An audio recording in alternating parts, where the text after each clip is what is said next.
صل على محمد وآل محمد۔ اعوذ باللہ من الشیطان الرجیم، بسم اللہ الرحمن الرحیم۔ تمام تعریف خدا برتر کے لیے، درود و سلام محمد و آل محمد کے لیے۔ ناظرین اکرام، میں آپ کا میزبان خاور رضا نقوی قائم ٹی وی کی خصوصی پروگرام خصوصی محرم ٹرانسمیشن میں آپ کی خدمت میں حاضر ہوں۔ ناظرین، ہم مسلسل زیارت وارثہ کے موضوع پہ بات کر رہے ہیں اور یہ موضوع اپنے آخری اختتامی مراحل پہ داخل ہو چکا ہے۔ زیارت وارثہ کی ہم تمام ان الفاظوں پر بات کر چکے ہیں جو امام جعفر صادق علیہ السلام نے تعلیم فرمائے، اور یہ آج اس کی آخری نشست ہے۔ ہم اپنے مہمان مولانا اعجاز احمد محسنی سے دوبارہ سے کچھ سوال کریں گے۔ اس سے قبل میں ان سے کچھ زیارت کے بارے میں اور جاننا چاہوں گا اپنے ناظرین کے لیے۔ آگے چلتے ہیں ان کی طرف اور ان سے آج کچھ سوال کرتے ہیں آپ تمام کے لیے۔ اور ایک اتنا خوبصورت موضوع ہے، اس پہ جتنی بھی بات کی جائے کم ہے۔ زیارت وارثہ ہم مسلسل پڑھ رہے ہیں، آئیے ان سے اس کے بارے میں اور بھی جانتے ہیں۔ جی السلام علیکم حضور۔ وعلیکم السلام۔ بہت آپ کا پھر ایک بار میں تہہ دل سے شکریہ ادا کروں گا کہ آج ہم اپنے اختتامی مراحل کی طرف جا رہے ہیں۔ زیارت وارثہ تمام ہم گفتگو کر چکے ہیں آپ اس پہ بہترین انداز میں۔ میں یہ آپ سے جاننا چاہوں گا سب سے پہلے کہ لوگ اپنے گھر میں بھی زیارت وارثہ پڑھتے ہیں اور امام حسین کے حرم میں بھی جا کے پڑھتے ہیں۔ فضیلتیں دونوں کی، ان دونوں کی فضیلتوں کے بارے میں تھوڑا سا ہمارے ناظرین کو بتائیے۔ کچھ لوگ بزرگ ہوتے ہیں، ان کو یہ زبانی یاد نہیں ہوتی، بینائی کی مسائل ہوتے ہیں، اور کیا اس میں وضو کرنا ضروری ہے؟ کیا قبلہ رخ کھڑے ہو کر یہ زیارت وارثہ پڑھنا ضروری ہے؟ اور خاص طور پہ شب جمعہ کی تاکید ہے کہ زیارت امام حسین ضرور پڑھی جائے، اس کی فضیلت کیا ہے؟ یہ تمام چیزوں کی فضیلتیں اور اس کی برکات جو ہیں زیارت وارثہ کی ہمارے ناظرین کو بتائیے۔ اعوذ باللہ من الشیطان الرجیم، بسم اللہ الرحمن الرحیم۔ دیکھیں، پہلی بات تو یہ کہ انسان یہ کوشش کرے کہ جا کر زیارت کرے، اور جو جا سکتا ہے اس کے لیے تو جانا ہی ضروری، گویا کہ ضروری ہے۔ اچھا، امام کا تو قول بھی یہ ہے کہ تم نمک سے روٹی کھاؤ اور زیارت کو ترک نہ کرو۔ جی، میں اسی طرف آ رہا ہوں۔ جی، کہ امام نے یہ فرمایا کہ غنی کے لیے، یعنی مالدار کے لیے، کے اوپر ہمارا حق یہ ہے، یعنی اس کے اوپر حق یہ ہے، اس پہ گویا کہ یعنی الفاظ واجب کے استعمال نہیں کیے مولا نے، لیکن مرتبہ اس کا وہی ہے کہ ہمارا حق ہے کہ اگر تم مالدار ہو، سال میں 3 مرتبہ زیارت پر آؤ، یا بعض میں آیا کہ 2 مرتبہ زیارت پر آؤ۔ سال میں 2 مرتبہ زیارت پر مالدار کے لیے آنا ہے۔ امام کہہ رہے ہیں ہمارا حق ہے، ہمارے پاس آؤ ملاقات کے لیے۔ اور خود امام حسین کی زیارت کے لیے امام نے یہ فرمایا کہ اگر مالدار ہے تو سال میں 2 مرتبہ امام حسین کا حق یہ ہے کہ وہ زیارت پر جائے۔ اور فرمایا کہ اگر غریب ہے تو امام حسین کا پھر بھی حق ہے کہ سال میں 1 مرتبہ زیارت پر قرضہ لے کر آئے ہم قرضہ ادا کریں گے، ایسے بھی ہے۔ بعض دفعہ یہ بھی کہا مولا نے کہ اس نے کہا کہ مولا اسباب نہیں ہے، امام نے کہا کہ بھائی تم نیت تو باندھو، آغاز تو کرو، کچھ کوشش تو کرو۔ ایک صحابی تھا سدیر صراف۔ اب وہاں پر بھی آ جاتے ہیں ہم کہ اگر کوئی نہیں، پھر بھی استطاعت بعض لوگوں کی پوری زندگی بھی نہیں ہو پاتی ہے، یا یہ لوگ خوفزدہ رہتے ہیں کہ قرض ادا نہیں ہوگا تو کیا ہوگا۔ اب یہ ایک میں سمجھتا ہوں کہ شاید مولا پر ایمان کی پختگی نہیں ہے یا کیا معاملہ ہے۔ سدیر سے مولا نے یہ 5ویں امام کی روایت ہے، امام محمد باقر علیہ السلام کی روایت ہے، اللہم صلی علی محمد و آل محمد۔ سدیر مدینہ کے رہنے والے ہیں۔ اب آپ سوچیں مدینہ سے عراق بڑا لمبا سفر ہے۔ امام باقر کہنے لگے کہ سدیر مجھے یہ بتاؤ کہ تم 5 مرتبہ ہفتے میں زیارت امام حسین پہ جاتے ہو؟ ہفتے میں 5 مرتبہ اس دور میں نہیں جا سکتا کوئی نہیں جا سکتا۔ کون جا سکتا ہے؟ جس کا پرائیویٹ جہاز ہو شاید وہ بھی نہ جا سکے۔ امام سے کہنے لگا فرزند رسول تو بڑی عجیب بات کی، مہینوں کا سفر ہوتا ہے۔ امام نے کہا افسوس تجھ پر۔ امام نے نہیں کہا کہ ہاں تو ٹھیک کہہ رہا ہے، یہ تو ممکن نہیں ہے، یعنی امام نے بیجا سوال نہیں کیا، امام کچھ مقصد تک پہنچانا چاہ رہے ہیں۔ اس نے کہا کہ امام نے پوچھا کہ اچھا یہ بتاؤ کہ کیا مہینے میں 1 مرتبہ جاتے ہو؟ اس دور میں بھی اگر کسی کے پاس بہت پیسہ ہو، ہر مہینے وہ امام حسین کی زیارت پر نہیں جا سکتا. بے شک. اس سے امام کہہ رہے ہیں مہینے میں ایک مرتبہ جاتے ہو؟ اس نے کہا کہ مولا ممکن نہیں ہے. امام نے کہا افسوس. پھر اس نے کہا کہ پھر امام نے کہا کہ کیا سال میں ایک مرتبہ؟ اس نے کہا مولا کسی سال زیادہ سفر ہوتا ہے تو جاتا ہوں، کسی سال زیادہ سفر نہیں ہوتا تو نہیں جاتا. امام نے کہا کیا تو اپنے چھت پر کھڑے ہو کر قبر حسین کی طرف اشارہ کر کے ایک مرتبہ السلام علیکہ یا ابا عبداللہ نہیں کہہ سکتا؟ اگر تو ایک مرتبہ السلام علیکہ یا ابا عبداللہ کہہ دے وہی ثواب ملے گا جو وہاں جا کر کہنے والے کا ثواب ہے. سبحان اللہ. یعنی اب آپ کے سوال وہی سوال کا جواب بھی آ گیا کہ وہ افراد جو بڑھاپے کی وجہ سے یا دیکھ کر ان کو ایک تو یاد نہیں ہے، دیکھ کر بھی نہیں پڑھ سکتے، بڑھاپا بھی زیادہ ہے، تو امام حسین کو سلام کریں تو کیسے کریں؟ السلام علیکہ یا ابا عبداللہ تو کہہ سکتے. اگر یہ بھی نہیں کہہ سکتے تو اردو میں کہہ سکتے ہیں حسین آپ پر سلام ہو، اے حسین آپ پر سلام ہو. اگر یہ کہہ سکتے ہیں تو مولا کو یہی چاہیے، سلام آپ سلام پیش کر دیں مولا کو، بس سلام کا جواب واجب ہے. دیکھیں یاد رکھیں امام حسین کو ہمارے سلام کی ضرورت نہیں ہے. جو جواب سلام آئے گا نا وہاں سے وعلیکم السلام تم پر بھی سلامتی ہو، اس کی ہم کو ضرورت ہے. واہ واہ واہ واہ سبحان اللہ. تو اس لیے کہا جاتا ہے کہ تم گھر سے نکلتے ہو جب سلام کرو گے، جب تم پر جواب آئے گا تو رحمتیں برکتیں مولا کا جواب آ جائے کہ وعلیکم السلام، تو کیا اس سے بڑھ کر اور کیا چاہیے؟ سبحان اللہ سبحان. لہٰذا آپ اب دیکھیں اس میں جو کہا زیر آسمان، اگر آپ کے گھر میں چھت نہیں ہے یا آپ مثال ایسی جگہ پہ رہتے ہیں آپ کی چھت تک رسائی نہیں ہے، فلیٹس میں رہتے ہیں یا کوئی مسئلہ ہے، گھر سے باہر تو نکلتے. زیر آسمان کا بھی تو مولا نے کہا ہے. چھت مولا نے کہا بلند جگہ پہ پہنچو اور زیر آسمان چلیں، بلند نہ ہو سکے زیر آسمان تو ہو گئے. جیسے ہی گھر سے باہر نکلے آفس جانے کے لیے السلام علیکم یا ابا عبداللہ، واپسی آفس سے نکلے السلام علیکم یا ابا عبداللہ. عادت بنانے السلام علیکم یا ابا عبداللہ. کس نے بولا ہے کہ آپ کو کہ پوری زیارت پر؟ اب آپ نے کہا کہ زیارت وارثہ کے لیے وضو، کوئی وضو کی شرط نہیں ہے، اچھا ہے وضو کرے، نہیں کر سکتا تو امام حسین کو سلام تو پیش کرے. قبلہ رخ ہونا اچھا ہے، زیادہ بہتر ہے، نہیں کر سکتا کوئی مسئلہ نہیں ہے، سلام امپورٹنٹ ہے. پھر زیارت کی 2 رکعت نماز ہے، اس کا علیحدہ ثواب ہے. بعض لوگ سمجھتے ہیں کہ زیارت کی نماز نہیں پڑھی تو زیارت قبول نہیں ہے. نہیں، ایسا نہیں ہے، اس کا علیحدہ سے ثواب رکھا ہے.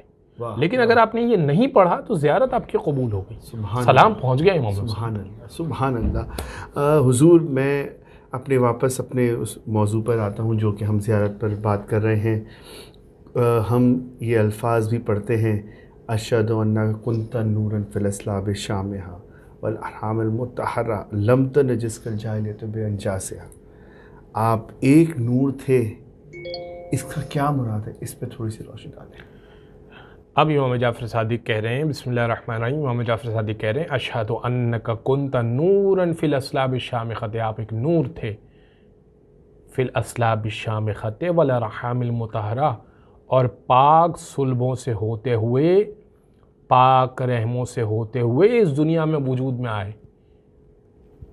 اس کا مطلب یہ ہوا کہ مولا یہ کہہ رہے ہیں کہ ابو طالب کو کافر نہ گمان کرنا. ہاں ہاں ہاں واہ واہ، نور سفر کر رہا ہے، نور حسین چل رہا تھا جو پاک صلبوں میں، اور صلب آدم تک کوئی ایک بھی نجس نہیں رہا. لم تنجس کل جاہلیت، جاہلیت کی نجاست نے چھوا تک نہیں تھا. جاہلیت یہاں یہ جہالت مراد نہیں، جاہلیت یعنی جو اللہ کی وحدانیت کا اقرار نہ کرتا ہو، اس کے پاس حسین کا نور نہیں رہا. یعنی نہ وہ ماں نے اس نور کو اٹھایا، نہ اس باپ نے اس نور کو اٹھایا جو وحدانیت اور جو ذرا سی بھی لغزش میں مبتلا رہا. یعنی سید الشہداء کے نور کا یہ اہتمام تھا کہ آپ پاک صلبوں اور پاک رحموں سے ہوتے ہوتے ہوتے ہوتے علی و فاطمہ کے نور میں منتقل ہوئے، صلبوں اور رحموں میں منتقل ہوئے، اور پھر اس دنیا میں وجود میں آئے. ایک معمولی بات جو یہاں پر ایک شبہ ہے اس کا ازالہ بھی ہو رہا ہے. وہ مولا یہ کہہ رہے ہیں کہ آپ کا وجود پاک صلبوں سے، پاک رحموں سے ہوتا ہوا اس دنیا میں وجود میں آیا. تو اب وہ جو یہاں پر ایک نئی بات ایجاد کرنے کی بعض لوگوں نے کوشش کی کہ ظہور ہوتا ہے. ہاں میں بھی اسی بات امام جعفر صادق ظہور نہیں کہہ رہے, امام کہہ رہے ہیں صلبوں سے ہوتے ہوئے آئے ہیں, رحموں سے ہوتے ہوئے آئے ہیں. ہاں لیکن ولادت عام ہم جیسی نجاستوں کی سیدہ کی کہ جناب عائشہ کی روایت ہے کہ جب امام حسن کی ولادت ہوئی, اب امام حسن کی ولادت کب ہے؟ 15 رمضان میں اگر کسی عورت کے یہاں ولادت ہو تو اس کا روزہ بھی جائے گا, نماز بھی جائے گی, ٹھیک ہے. لیکن جناب عائشہ کہتی ہیں کہ جب امام حسن کی ولادت ہوئی تو میں نے سیدہ کو دیکھا کہ نہ بی بی نے روزہ افطار کیا اور نہ نماز چھوڑی. واہ واہ واہ واہ, کیونکہ وہ بطول ہیں. واہ واہ واہ, عصمتوں کی طہارتوں کی ملکہ ہیں. واہ, ظاہر ہے ہمارے ساتھ کوئی قیاس نہیں ہے, مقابلہ تو چھوڑیے, قیاس نہیں ہے. لیکن جو بات ایک نئی پیش کی جا رہی ہے وہ اس کا امام نے جب پہلے ہی جواب دے دیا ہے کہ آپ صلبوں سے ہوتے ہوئے, رحموں سے ہوتے ہوئے اس دنیا میں, لیکن وہ پاک و پاکیزہ, لیکن وہ طہارت کا مرکز ہے, وہ بڑا مختلف ہے. واہ واہ واہ, کیونکہ وہ نور ٹرانسفر نہیں ہوتا تھا جب اس کی طہارت کا آپ ذرا سا بھی اس میں لرزش ہوتی تھی, ایسے ہی. اچھا حضور, آپ آخر میں بس یہ میرا ایک آخری سوال آپ سے, اور یہ ہمارا جو اختتامی ایپیسوڈ ہے اپنے اختتام پر جا رہا ہے. ہم لعنت بھی بھیج رہے ہیں اس میں زیارت میں, اور مسلسل یہ بھی ایک سلسلہ ہے لعنت کا کہ لعن اللہ امۃ قتلت کا, ولعن اللہ امۃ ظلمت کا, ولعن اللہ امۃ سمعت بذالک فرضیت بہ. یہ لعنت سے کیا مراد ہے, اس کی فضیلت کیا ہے, اس پر تھوڑی سی روشنی ڈالیں. امام نے 3 طرح کے گروہوں پر لعنت بھیجی زیارت وارثہ میں. دیکھیں, محبت کا تقاضا یہ ہے کہ جب سید الشہداء کے بارے میں اتنی باتیں امام جعفر صادق نے کی تو اب یہ تو نہیں ہو سکتا کہ ان کے دشمنوں پر لعنت بھیجے بغیر زیارت تمام ہو جائے.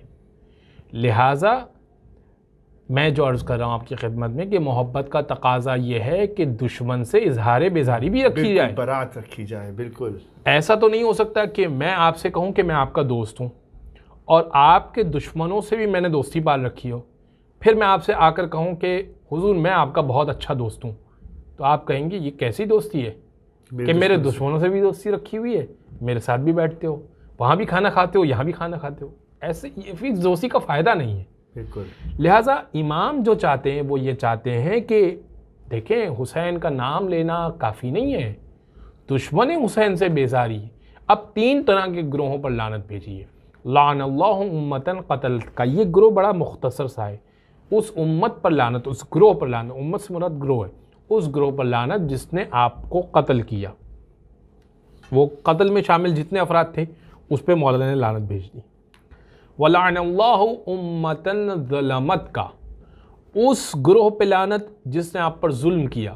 یہ گروہ تھوڑا وسیع ہو گیا, یعنی جس نے راستہ روکا, جس نے پانی بند کیا, جس نے ایک تیر بھی چلایا, ایک ٹیڑھی آنکھ سے بھی دیکھا, اور بعد کربلا بھی یہ ظلم جاری رہا. تو اب یہ گروہ وسیع ہو گیا. قتل کرنے والے مختصر ہیں چاہے وہ جتنے بھی تھے.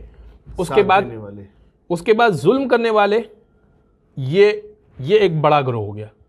اب مولا 2024 نہیں قیامت تک کے لیے ایک لعنت پیش کر رہے ہیں. لعن اللہ امتن سمعت بذالک فرضیت بہ, اور اس امت پر بھی لعنت جس نے ظلم کو سنا, فرضیت بہ, اور اس سے راضی ہو گیا کہ ہاں جو ہوا تھا کربلا میں ٹھیک ہوا تھا. وہ تو 2 شہزادوں کی جنگ تھی, کربلا تو اقتدار کی جنگ تھی, ایک سیاسی مارکا تھا. فرضیت بہ, راضی ہو گیا. اس کا مطلب تم امام حسین کے دور میں ہوتے تو وہاں پر کھڑے ہوتے, حسین کے ساتھ نہیں کھڑے ہوتے. اس کا مطلب تم پر بھی لعنت ہے, تم برابر کے شریک ہو. آج تک کے لوگوں تک کی نہیں لعنت آ رہی ہے, قیامت تک کے لوگوں کے لیے لعنت بھیج دی کہ جو سید الشہداء کا ظلم سننے کے بعد راضی ہو گیا تو تم اسی کیٹیگری میں جا رہے ہو. پھر تو ذرا سا بال برابر بھی اس میں کوئی ان سے راضی ہونے کا ہوتا ہے تو وہ بھی اس میں شامل ہو جائے گا. بال برابر راضی ہو گیا, یزید سے بال برابر راضی ہو گیا, آل یزید سے بال برابر راضی ہو گیا, یزید کے آبا و اجداد سے, کیونکہ اس نے کہا لعبت بنو ہاشم بالملک فلا, کہ یہ بنو ہاشم نے ڈھونگ, جب سر حسین آیا یہ بنو ہاشم نے ڈھونگ رچایا تھا, نہ کوئی نبی آیا نہ کوئی وحی آئی. تو یہ تو یہ انہوں نے ڈھونگ رچایا تھا, وحی اور نبوت کا یہ تو کچھ بھی نہیں تھا, یہ تو میں نے ختم کر دیا قصہ. تو ناظرین, ہم بالکل آپ سے اس آخری ایپیسوڈ کے لیے یہ جو ہم زیارت وارثہ پہ بے انتہا خوبصورت گفتگو فرمائی علامہ مولانا اعجاز احمد محسنی صاحب نے. ہم آپ سے بہت آپ کا شکر گزار ہیں کہ آپ نے انتہائی خوبصورت انداز میں زیارت کا موضوع جو ایک بہت طویل موضوع ہے اور بے انتہا وسیع موضوع ہے، اس میں آپ نے بہت اچھے انداز میں ہمارے ناظرین، کیونکہ وقت کی کمی ہے اور یہ ایام جو خاص گزر رہے ہیں مصیبتوں کے ایام ہیں اور گھر گھر میں بولتا ہوں فرش عذاب ماتمداری برپا ہے، تو چاہوں گا آخر میں اس ایپیسوڈ کے حوالے سے کچھ آپ.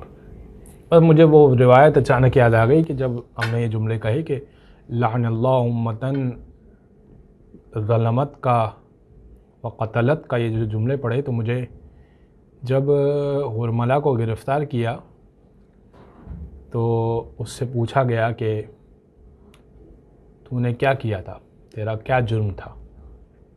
مختار ثقفی چونکہ عادت تھی کہ پہلے ان کے جرم کا اعتراف کرواتے تھے، جب وہ اعتراف کر لیتا تھا تو اس جرم کے مطابق اس کو سزا دی جاتی جو ان کو ذہن بنتا تھا ان کا. تو اس نے کہا کہ امیر تو چھوڑ، میرا جرم بہت بڑا ہے. امیر مختار کے حوالے سے امیر کہا اس نے، امیر تو چھوڑ، میرا جرم بہت بڑا ہے، تجھے جو سزا سمجھ میں آتی ہے دے دے، کیونکہ جرم میرا بہت بڑا ہے. کہا نہیں تو جرم بتا، تو نے جرم کیا کیا. اس نے کہا امیر میں نے 3 تیر چلائے، میں نے 3 تیر چلائے. کہا کون کون سے تیر چلائے؟ کہا ایک وہ تیر چلایا کہ جب عباس کے دونوں بازو کٹ گئے تھے اور حضرت عباس مشق سکینہ لے کر جا رہے تھے. عمر سعد نے کہا کہ اگر یہ پانی کی ایک بوند پہنچی نا تو ہم میں سے کوئی نہ بچے گا، کوئی سبیل کرو یہ پانی نہ پہنچنے پائے. اور میں نے مشق کا نشانہ لیا اور تیر پیوست کر دیا، پانی بہہ گیا، عباس زمین کربلا پر آ گئے. اور شہید جب گرتا تھا ہاتھوں کے سہارا لے کر گرتا تھا، عباس جب آئے تو منہ کے بل زمین کربلا. کامیر جو میں نے دوسرا تیر چلایا جب حسین نن علی اصغر کو ہاتھ میں لیے ہوئے تھے، ہم سمجھے کوئی قرآن لائے ہیں صلح کرنے کے لیے، اور ایسے میں لوگ منہ پھیر پھیر کر رو رہے تھے. مجھے عمر سعد نے کہا اے حرملہ اقطع کلام الحسین، حسین کے کلام کو قطع کر دے. میں نے وہ تیر اٹھایا جو گھوڑوں کو گرانے کے کام آتا تھا اور علی اصغر کے گردن کا نشانہ لیا، اور تیر بڑا تھا گردن چھوٹی تھی. کامین میں نے تیسرا تیر تب چلایا جب حسین زخم سے چور تھے اور تیر سینے پہ کھا چکے تھے، لیکن حسین نڈھال تھے ذوالجناح پر. کسی میں ہمت نہیں تھی کہ حسین کو ذوالجناح سے زمین پر گرائے. میں نے حسین کی پیشانی کا نشانہ لیا، ایسا تیر جھوڑا کہ حسین زین پہ نہ بیٹھ سکے، زمین کربلا پر.